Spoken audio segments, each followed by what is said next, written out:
কোনো জিনিস পুরনো হয়ে গেলে আমরা কিন্তু সেসব জিনিসকে ফেলে দিই বা ব্যবহার করতে চাই না, তবে কিছু কিছু জিনিস আছে যেগুলো আমাদের স্মৃতিতে একদম গাঁথা হয়ে যায়। এই কড়াইটার কথা বলছি। এই কড়াইটার বয়স আজকে প্রায় 10.5 বছর, কারণ আমার বিয়ের 6 মাস পরেই হচ্ছে এই কড়াইটা কেনা হয়েছিল।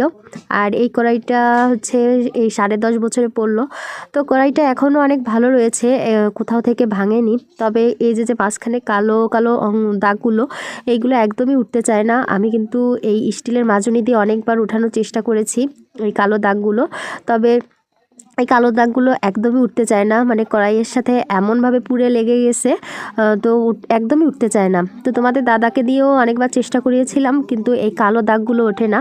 তো এই কড়াইটা না আমার ফেলতে ইচ্ছে করে না, কারণ এর সাথে আমার অনেক দিনের স্মৃতি জড়িয়ে আছে, অনেক স্মৃতি আছে। তো তোমরা যে যতই আমার কড়াইয়ের কথা খারাপ বলো না কেন, তো এই কড়াইটা আমি ফেলবো না। যখন একদম ভেঙে যাবে, ব্যবহার করা যাবে না, তখনই শুধুমাত্র এই কড়াইটাকে বাদ দেবো, তার আগে কিন্তু একদমই বাদ দেবো না।